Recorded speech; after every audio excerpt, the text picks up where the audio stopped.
Hello there, my very good friends. On today's wrestling news, John Laurinaitis performs a legal U-turn in the Janelle Grant lawsuit. Another AEW wrestler is gone from the company. Got an update on Nick Khan's future after he listed a bunch of shares for sale.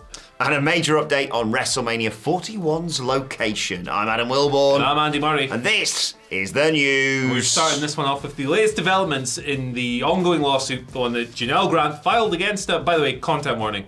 Obviously, we might end up mentioning sexual assault and various related topics throughout this. So if you're uncomfortable listening to those topics, the timestamps are below.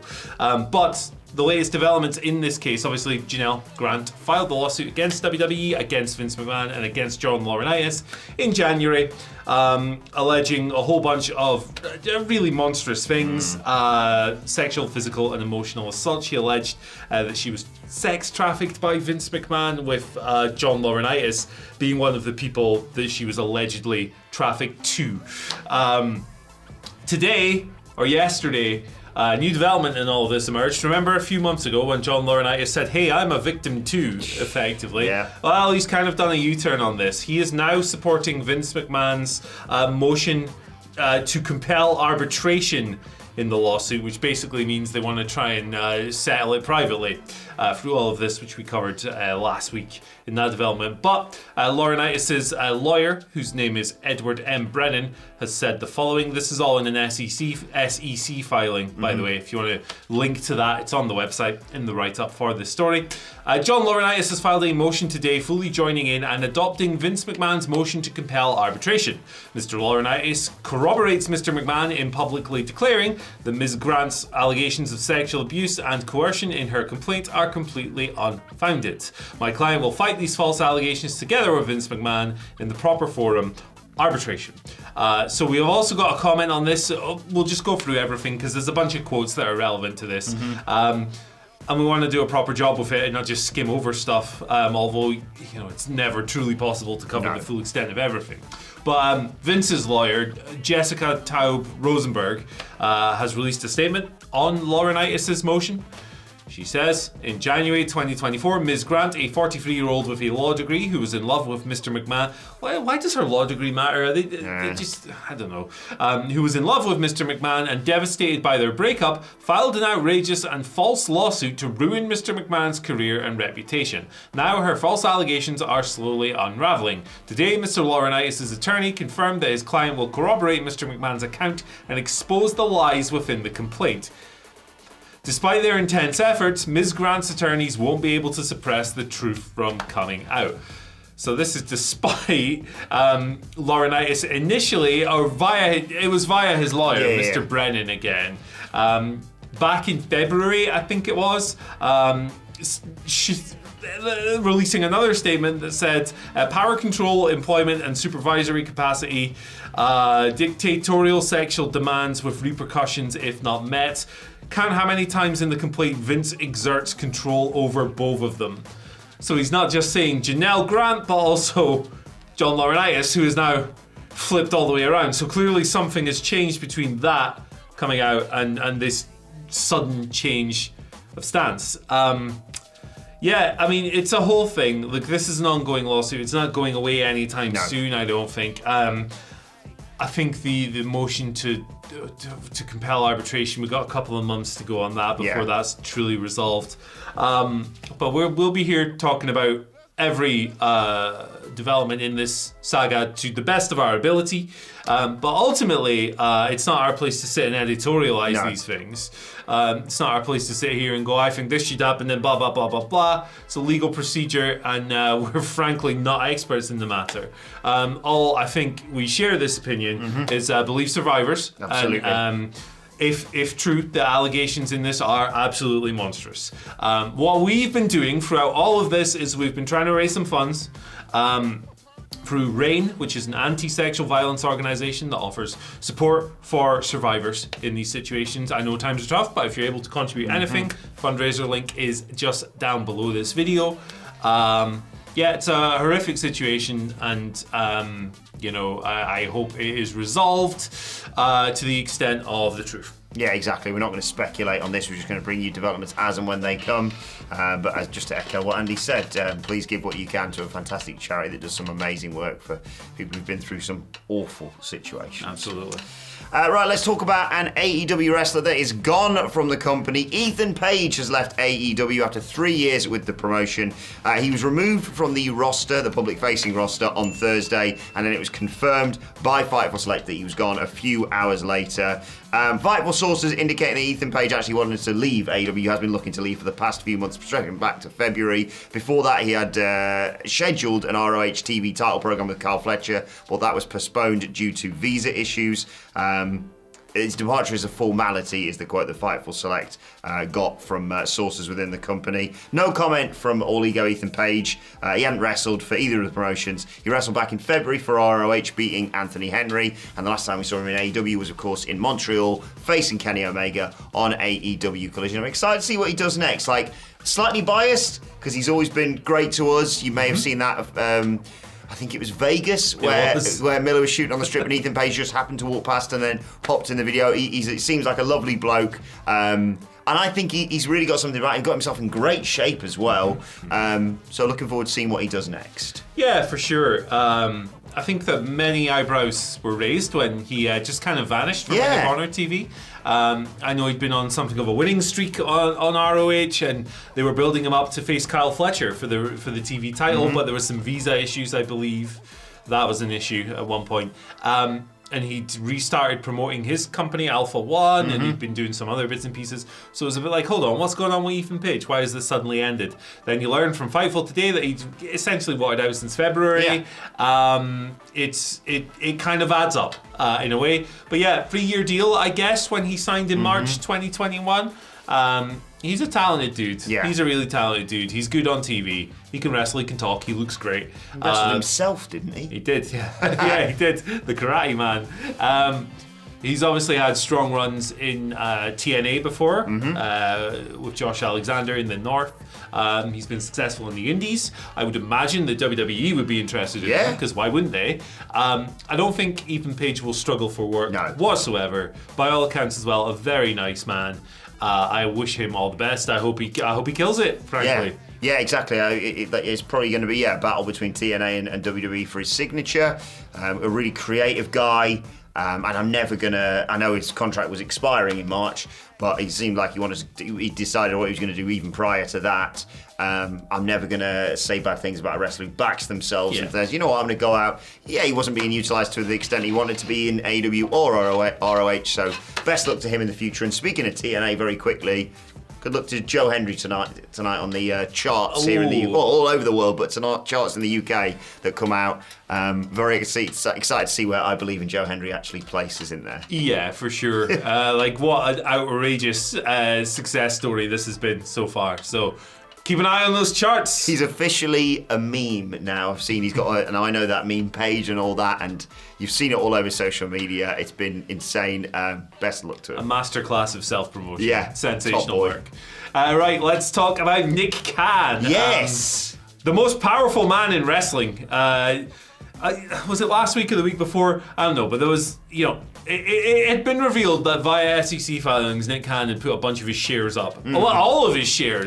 In TKO Group up for sale when Endeavor bought the company and merged it with the UFC to form TKO back in September. So he did that back in September. He's the WWE president. He is literally the most powerful person in wrestling. Pat McAfee, of all people, disputed this on his show. He was talking to Drew McIntyre, and he said, I got some breaking news. Ooh. Pat McAfee said, I hate Pat McAfee. His vibe is right. He might be a nice guy, but his vibe is absolutely rank. Anyway, he claimed that not only had Nick Khan not sold a single share of any stock, which is correct, since arriving in WWE, but he hadn't put them up for sale either. And he called that claim a bunch of BS. Not correct, because an SEC filing from last Friday reveals that, he did put the shares up for sale, and they're still up for sale. And should we get some? Yeah, why not buy like one? Why not? Just to see you've got one. I have no idea what's all that. I'm more of a crypto guy myself. NFT Jones over here. But there is a picture of a monkey with some sunglasses on. I'm the guy to talk to. I prefer a monkey with a hat, personally. But there is a little bit more to this. It shouldn't be seen as a sign that Nick Khan is leaving WWE because he's just extended his employment agreement from August 2025 to all the way through 2026. Yeah. So Nick Khan probably not going anywhere. Especially not on the run they're on at the moment. It's weird. He earns $2 million a year. Like, he's good. Plus stock considerations. But as pointed out by people who know more about this than us non-experts, Brandon Thurston being one of them, yes. A lot of companies are in positions like this. It's not necessarily a sign that they're selling. It's maybe just he's listing them so that if someone does want to buy them at some point and he does want to sell, the process will be a bit less chaotic. Like Man United put their entire squad up for sale. Yeah, you're gonna. I mean, you have a hard time finding buyers for some of those duds. Gee whiz, Scott McTominay, 500 million. Yeah. But yeah, there you go. Nick Khan probably not going anywhere. He's been. I mean, he's a smooth operator. Yes, it's something and nothing. This, yeah, exactly. He has been a force. A cutthroat bastard. Yeah, I'm not going to say a force for good or bad. He's certainly been a force for chaos since he arrived in WWE. He's probably helped WWE make a lot of money. Oh yeah, a lot of money. So, but I don't foresee him going anywhere for the time being with the run WWE's on and the developments that will no doubt come in their way with this Endeavour TKO thing. You'd sense he'd be someone that even if he wanted out, the company would want to keep around for the things that he's done within WWE. I mean, like I say, I'm clueless about stocks and shares and all that bollocks. Stonks.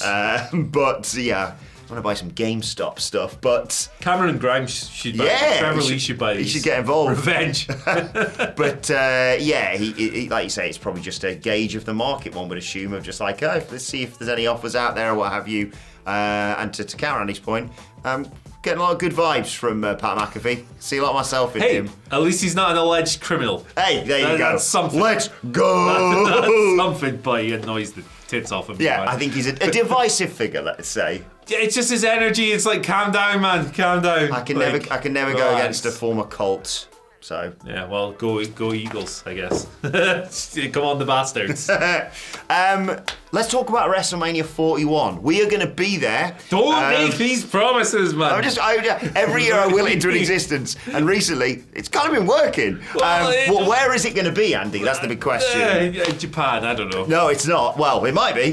One place it won't be probably is Minnesota. It's all been a bit weird. This, even casual friends of mine who've got into WrestleMania for WrestleMania 40 and gone like, where is it next year? Don't they normally announce it during WrestleMania week or whatever, or around that time period? And it did feel weird because it was like everyone was internally, and the rumors you heard was it's going to be Minnesota. It's going to be Minnesota. They're eager to announce. There was like footage from some sort of meeting that they had, and it was like they're basically one step away from announcing it. And now apparently, according to this report from Fightful Select, it doesn't look like that's going to be happening. That was it, aching to announce that they were getting WrestleMania with Minnesota. But in recent months, you may have heard us report on the internal push about them going, let's not go anywhere cold for WrestleMania. And then Las Vegas was always in the conversation. I was willing it to be in Las Vegas, if I'm perfectly honest. Nothing against Minnesota, of course. It looks like that may be the direction. No confirmation on that. That may be the direction they could be heading. The likely destination. That's what Fightful sources say here.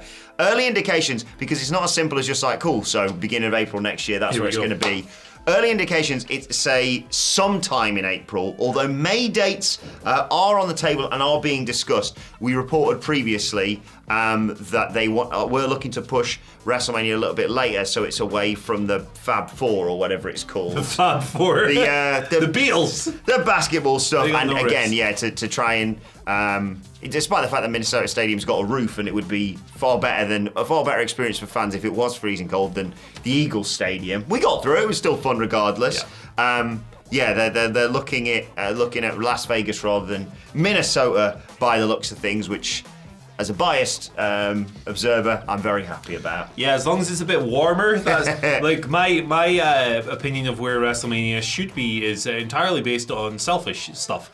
So if I'm fortunate enough to be able to go, I would like it to be warmer than it was in Philly. Please. I really loved the city of Philadelphia, but my goodness, were the second, third, and fourth hours of those shows very chilly.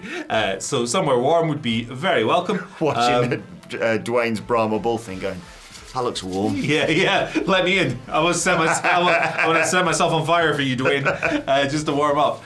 Minnesota, I guess it does have that roof, so maybe it would looks be a bit awesome. warmer. The new stadium. It looks great. It looks insane. Hey, Luke, just let me sit somewhere where I don't wear 4 layers. Yes. And I have my hat over my cap and a hood. Like, it was just, I had like 3 layers on my head, man. Yeah. It was ridiculous. It was like we had the lovely group photo of like, we're here in the stadium, and Simon Miller wasn't in it because he hates us. No, he was in the media bit with Phil. But it Phil was like, hates us, dude. Yeah. But it was just like the 4 of us just like all huddled together because we were like, ready for night 2 of WrestleMania. Yeah, but nothing against Philly, like you say. I loved Philly. It was awesome. It was just cold. If that Rubber Stadium had a roof, it would have been absolutely fine. It was just, especially the wind chill factor, I suppose. I love Las Vegas. It's probably one of my favourite places in America to go. It's insane, and we're one step closer to getting NXT Stand and Deliver in the Sphere. So there we go. That would be outrageous. Imagine the ring entrance videos all over the wall. Family, come on. Oh my God. Well, maybe someone good, but I've ruined it. I'm out. Right, let's move on to your Twitter questions. At What Culture WWE, of course, on X. If you want to get in touch with us. First question today comes from Derek Braden. Hello. As far as I can tell, Derek, I like this question, but it is only based on the fact that all their names start with the same letter. But this is an awesome match pitch. Now that all 3 are on Raw, how about a triple threat with Braun Breaker, Braun Strowman, and Bronson Reed? Jesus Christ, Derek! Imagine if Vince was still in charge of WWE, be having just an absolute wig out. Yeah. That there are 3 guys who have the syllable Braun in their name. Yeah. He'd be losing his mind. Yeah, that'd be fun. It'd be good. For the Triple B Big belt, boys. absolutely. I'd love to see Big it. beefy boy belt. It's I'm a really- quadruple belt. Yes. But B. Yep. B squared? You can have, yeah. It's B cubed. Oh. No, wait, that's 3. What's 4? B quadruple? I don't know. Someone Let us know in the comments. B to the power of 4. What Yes. is that? I don't know. Maths. Yeah, or math, as you say. in the Yeah, you States. silly sausages. I'm really excited to see what they do with Braun Breaker, because like I love weekly squash matches, to be perfectly honest, but like long term, does he go after the IC title, or does he just go straight for the world title now he's on Raw? Now you should just beat everybody. Yeah, give him the belt now and beat everybody. Hardcore champion, why not? Captain OCD gives us our second question of the day. Good morning, legends. Morning, Captain. With the face-heel split of champions in WWE, can you see a face winning the female North American Championship? If so, who's your pick? Mine would be Thea Hale. I get where they're coming from here. You've obviously got a huge babyface in Trick Williams. You've got a heel Roxanne Perez as champion. Oba Fenry just destroys everyone as North American champion. This new Women's North American Championship that they're going to have like a combine and then qualifiers and then a goddamn ladder match to determine who's the first champion. I could see it being a babyface. Thea Hale's a good suggestion. I thought about this earlier. Maybe a surprise like Kalani Jordan. I wouldn't be surprised if she is involved in the qualifiers at the very least. Sol Ruka obviously put her name in the hat. Natalia could be one of those names you put in there as like a solid hand to if it was like a one-on-one match like they did way back with like Jinder challenging Seth for the first championship, that'd be good. Or someone like Lola Vice, who they've obviously been pushing a lot recently. I know she's not a babyface, but she kicks ass, and they're clearly looking to strap a rocket to her after she won NXT Underground this week. Yeah. The shock of all shocks, I'm not particularly invested in NXT. It's not my favourite show in the world. So my opinion on this is going to be less valuable than Adam's, certainly. Yeah. But personally, if I had the pencil, I'd just give it to Lola Vice, because she's the best prospect in the division. Apart from the people we already know about, like Roxanne or whatever, who's the other champion. So, but yeah, I think she would be a good shout. WWE are clearly investing in her, and she's really good. So I'd just give it to her. The other one Andy mentioned, he didn't want to mention it, he's a bit shy about it, was the Riz from the family, which I thought was a really good suggestion as well. She's more tolerable than the other members of that stable. Careful. Gee whiz. Careful. Oh, the Sopranos stable. Of course it has someone called Adriana in it. Cheesy peeps. What was the name she dropped this week on NXT? Oh, that was it. She was going to talk to Dollface Danielle about the feng shui in the restaurant. Cheesy peeps. What is going on? What is going on? I mean, this gimmick's been on the go since 2021 now. They're going after the Heritage Cup, the most prestigious title in all of wrestling. Waste management, all that. It's my favourite thing in wrestling now. The Bloodline's taken a bit more of a backseat. Fair. Laughing Face gives us our final question of the day. Are they from Australia? Can I see that? Just says they're from Uranus on their Twitter profile. As in the planet or your asshole? Judging by some of their previous tweets, I'll go the latter. All right, get out my asshole, man. But That's they write, weird. "G'day, mate. Now that the Elite is headed towards a match versus FTR and Kenny, which pillar do you put with Omega? MJF coming back face and turning on Kenny like he did Cody to join the Elite would be epic, but I could also see them bringing Darby into the fold once Kenny returns." Jack Perry, why not?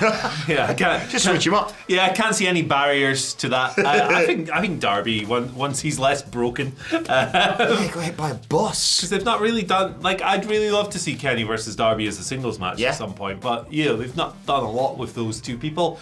And I think that he has always been a babyface. He's always been super pro AEW. MJF is a pretty powerful choice because of his previous struggles with management and all that, which is a fun way to twist it around. But I'd go for Darby because also he's the most viscerally exciting Yeah. of them. Yeah, Sammy Guevara, I think, still suspended. Yep. I have no idea what's going on with him at the moment, but he's off being a dad, so that's that. Yeah. MJF's an interesting one because there's a bit of me that does kind of want him to be just an arsehole when he returns because that's the best version of it. Not saying that he is an arsehole, playing an arsehole. Obviously, in real life, he's my best friend. But Of course, you would never. yeah, I like either of those. I mean, sod it. If we're gonna go for pillars joining them, let's have Britt Baker. What's going on with her? Yeah, where's she? Yeah. Class. Taking a bit of a break as well. Also, I really like the pitch about Mercedes slowly joining the Elite as well. I thought it was a really, really good idea. With Camille as her bodyguard, which was a good pitch in the news the other day. I love it. She's got to turn. She's Yeah. got to turn heel. Money. Just what my concern is, we don't hear the turn over all that music. So, anyway, let us know your thoughts on all the things we've discussed. Look at this. Look at this. Yeah, check this out. Yeah, look at this. Have a look. Go on. Bye. See Go you later. get a day. Yeah.